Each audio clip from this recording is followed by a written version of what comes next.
This is Unveiled 61 with Whitney Nicole, where I seek to help you recover your wholeness, beauty, identity, purpose, and trust in God. Today is September 20th, 2025, and I'll be sharing a piece of my testimony that I had written for a women's conference I was asked to speak at. My sister was unable to record the first part, so I'm retelling it to you here. Shall we begin? 9:20 Wisdom for Our Whirlwinds, Part 1. Ladies, it is a privilege to stand before you today. You are witnessing the evidence and work of God to make me speak. It has been a journey, and since I only have about 30 minutes, I'll only be sharing a part of it. About a week after Hope asked if I'd share, I was sitting on my couch with one of my Bibles taking candid shots. I wanted a picture with my eyes fixated on the word. On one take, I decided to open it, and upon a random flip, my eyes landed right at Job 28. The subtitle listed by this chapter is called A Hymn to Wisdom. As I started reading, I found the words silver and gold, and had recalled Hope mentioning the theme of this gathering had something to do with these two words. I couldn't wait to see her again so I could ask her what the passage was exactly. To my surprise, the theme passage was about all three words I had found in the text: silver, gold, and wisdom. I share this with you today because as I was praying over what part of my story I would share with you, the Lord was going ahead of me to bring me back to a book of the Bible I had found much comfort in during a difficult trial in my life. But it was much more than a book. It was the wisdom of God who thought it necessary to include in his canon these pages, this story of a man who had endured unimaginable trial and grief, just so I could make it through mine. I'll start by telling you what led me years ago to not by happenstance open the book of Job, but to intentionally pour through these pages because in them I thought there might be hope. I knew something was wrong in my marriage and had been for a while. It would take me some time before I fully knew the depth, but I remember the day my eyes were first opened to the reality that things were not well.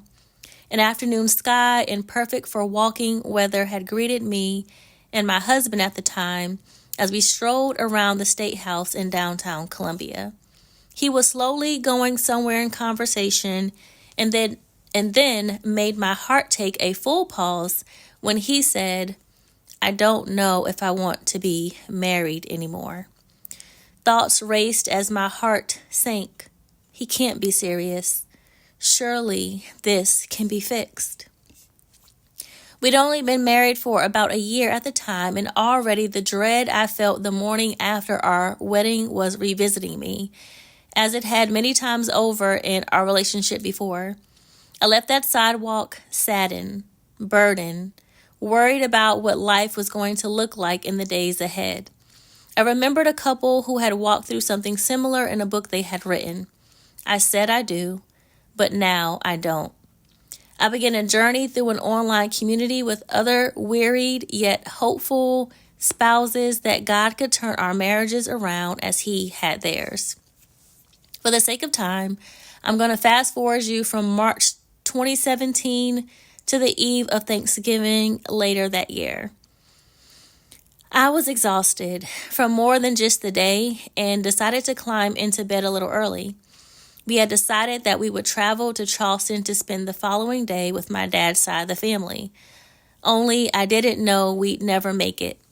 Not long after, I turned over and felt a dip in the bed and a tap on my shoulder.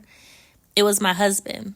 I sat up and looked at him as he brought forth words that would forever change the course of our lives. Interestingly enough, God had shown me a passage in Job the week prior, and I had read it to him. I asked my husband if anything resonated with him. He had told me no. But tonight he was letting me know something had. Job 18:5 reads, "The lamp of the wicked man is snuffed out. The flame of his fire stops burning." I had read this verse and all the verses after to him, and though he denied it that first night, the Lord would not let those words escape his memory. So, on our bed, he told me that he had gone back to them to read them over again. And on the eve of Thanksgiving, with a sullen face, he looked at me and said, I am the wicked man. I have been having an affair, and she's 2 months pregnant. These would not be the last words he speak that would about knock the wind out of me. There was, I don't know.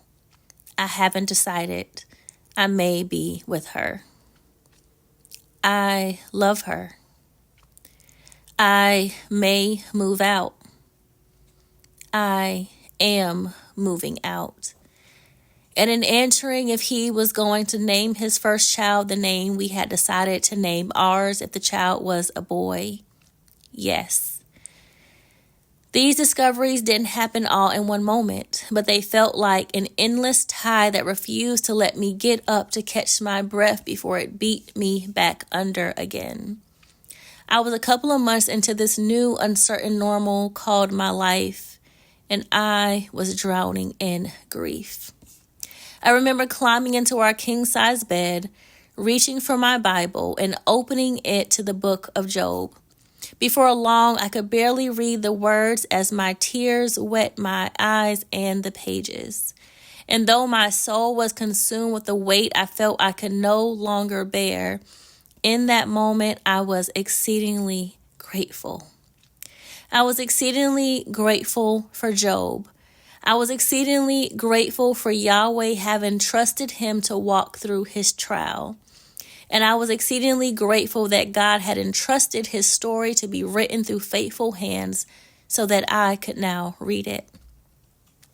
As I read those words and recounted the story I had heard many times sitting on someone's pew and chair, my anguished and strained voice began to utter these 3 words. Job gets it. Job gets it. I want to walk you through this text so that you can see why in only reading the first 19 verses, I felt like Job got it. If you have your Bibles, turn or click with me to the book of Job. At the start of the book, we're introduced to a man who the Lord said was blameless and upright. No fault could be found in his conduct or character in the sight of God. He was wealthy in many ways. His faith was rich, his fields were overflowing, and his table was full as with olive shoots around it. The text said he feared God and shunned evil. He owned 3,000 camels, 500 yoke of oxen, 500 donkeys, and a large number of servants. And he had fathered 7 sons and 3 daughters. Job's life was full. He had much.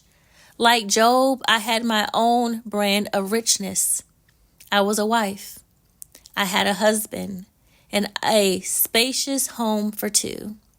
And like Job, my faith would be tested when my precious things were touched. Satan appeared before the Lord and declared that Job only loved and worshiped God because of Job's great wealth and the hedge of protection God had placed around him and all his stuff. And so the Lord releases Satan to test Job's devotion, to which we hear this account. Picking up in chapter 1, verse 13, the text reads, One day, when Job's sons and daughters were feasting and drinking wine at the oldest brother's house, a messenger came to Job and said the oxen were plowing and the donkeys were grazing nearby, and the Sabaeans attacked and made off with them. They put the servants to the sword, and I am the only one who has escaped to tell you. While he was still speaking, another messenger came and said, The fire of God fell from the heavens and burned up the sheep and the servants, and I am the only one who has escaped to tell you. While he was still speaking, another messenger came and said, The Chaldeans formed 3 raiding parties and swept down on your camels and made off with them. They put the servants to the sword, and I am the only one who has escaped to tell you. While he was still speaking, yet another messenger came and said, your sons and daughters were feasting and drinking wine at the oldest brother's house, when suddenly a mighty wind swept in from the desert and struck the four corners of the house. It collapsed on them, and they are dead. And I am the only one who has escaped to tell you.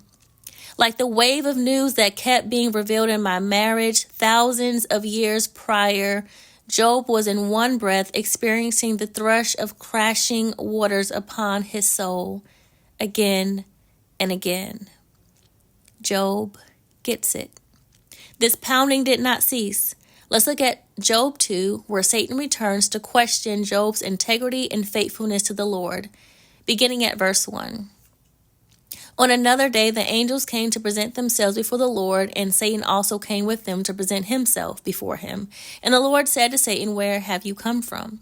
Satan answered the Lord, from roaming throughout the earth, going back and forth on it. Then the Lord said to Satan, have you considered my servant Job? There is no one on earth like him. He is blameless and upright, a man who fears God and shuns evil, and he still maintains his integrity, though you incited me against him to ruin him without any reason. Skin for skin, Satan replied. A man will give all he has for his own life. But now stretch out your hand and strike his flesh and bones, and he will surely curse you to your face. The Lord said to Satan, very well then, he is in your hands, but you must spare his life. So Satan went out from the presence of the Lord and afflicted Job with painful sores from the soles of his feet to the crown of his head. Then Job took a piece of broken pottery and scraped himself with it as he sat among the ashes. His wife said to him, are you still maintaining your integrity? Curse God and die. After all, she was a grieving mother. He replied, you are talking like a foolish woman. Shall we accept good from God and not trouble? In all this, Job did not sin in what he said.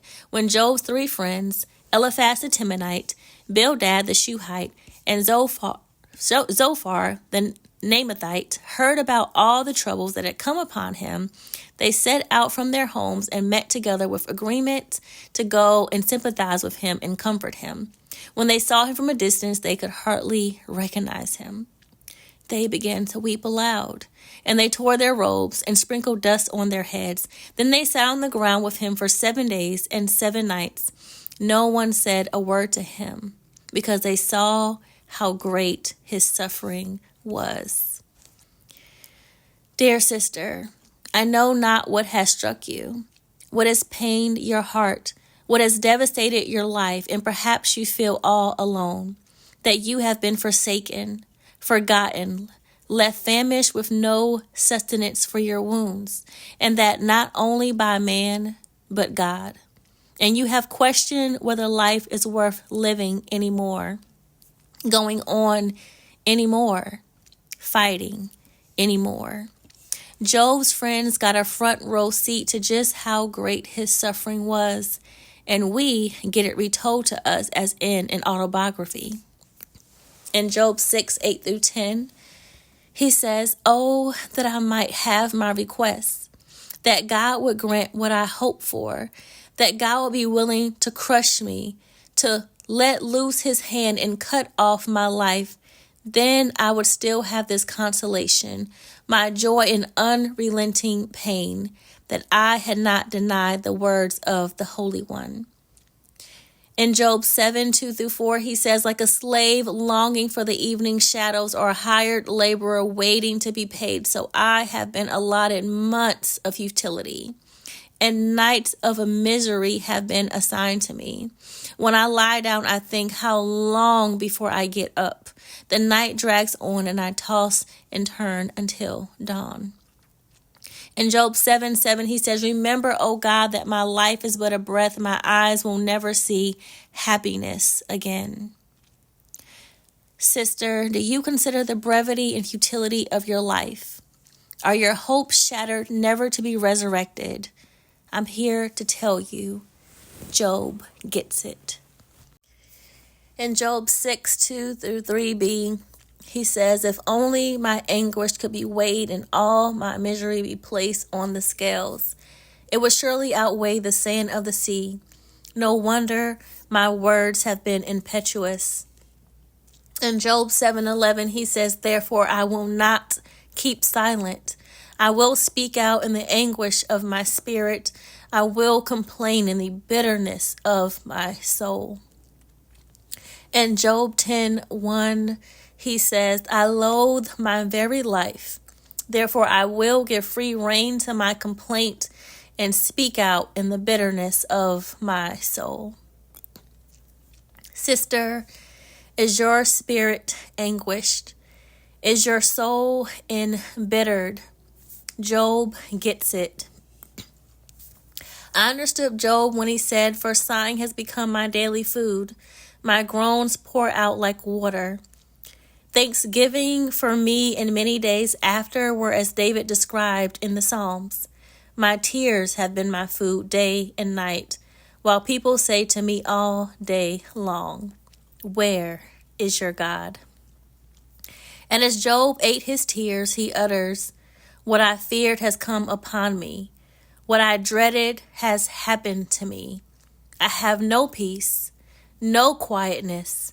I have no rest, but only turmoil.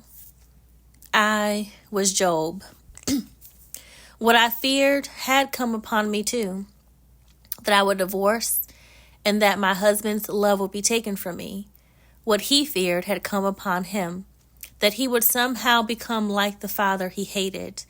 And as he saw me crippled in devastation with a sea of household items covering every inch of our floor I had thrown there, he hung his head in the greatest defeat and muttered that he had become just like his dad. That he may have not put his hands on me, but that he had wounded my soul. And the enemy laughed at us both. Sister, what do you do when the enemy is taunting you, mocking you, smirking at you, and as in a rhetorical question he thinks you cannot answer, declares, where is your God now?